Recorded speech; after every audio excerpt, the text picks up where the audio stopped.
All right, here we go again. Second take of, or second go at this Scientology parent video blog. Topic I want to take up today is the whole idea of allowing your children to contribute to the family.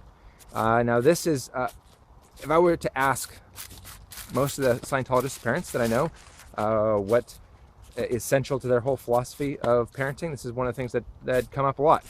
And it's because I think it's pretty important. And it's this whole idea that you should allow your kids to contribute, and by that I mean not force them to work. That's totally the wrong concept. The idea is to allow their contribution, to, if they want to help, to really put attention and emphasis on allowing them to help. Point of this being, and this is something that whilst it's been a big deal in growing up in a farm, or anybody who's familiar with a Montessori education is going to be familiar with this. The whole idea that children should contribute. I think it's explained a little bit better, or a little bit more thoroughly in Scientology, being that it's so inextricably linked to the subject of exchange. And the idea that if you've got somebody who is not permitted to contribute, or does not contribute, or does not give anything for things that he receives, then that person, by definition, is a criminal, because that's what criminals do, is they take stuff without giving anything back. So if you constantly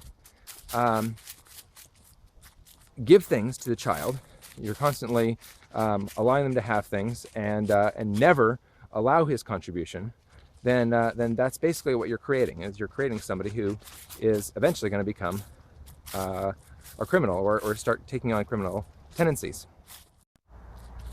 So, as such, that's something that I've been trying to put a lot of attention on as a parent. Something that I've tried to consciously do is allow the contributions and the help of my children. Now, this whole subject is going to be explained a lot better in a video that's on the Scientology Volunteer Ministers site, which I'll put a link to in the YouTube video or Vimeo video or whatever on the bottom of the page. So I would encourage you to go check that out, because it's going to be a lot more graphic and probably a lot better explanation than this. But the point is you allow their contributions, and even when they're little kids, and especially because I got two toddlers, their contributions sometimes are not going to be all that helpful. You're going to try to get them to sweep up the floor or vacuum the floor or whatever they're doing, and they're doing a terrible job of it. But as long as they feel like they're helping, then that's what I've found is the important thing. My daughter first started to try vacuuming the floor when she was about 15 months old. Obviously the vacuum is just taking her across the room. But at this point, at 3.5, she can do a pretty good job of vacuuming out her playroom. She can do a pretty good job of sweeping up her floor when she spills something. She can do a good job of cleaning up messes. She notices that one of the big things that gets done every day is taking care of her little brother. So when we're trying to make breakfast, I've found her reading stories to him, or I even caught her singing lullabies to him last night when we're trying to get everybody to bed. So my point is that the more you allow their contributions and allow their participation, the more you're going to get, and the more in exchange, so to speak, that they're going to be with the family. So there's a bunch of resources that can give you some more information on this that I'm going to try to link to the bottom of the page, or to the page that this video is embedded in.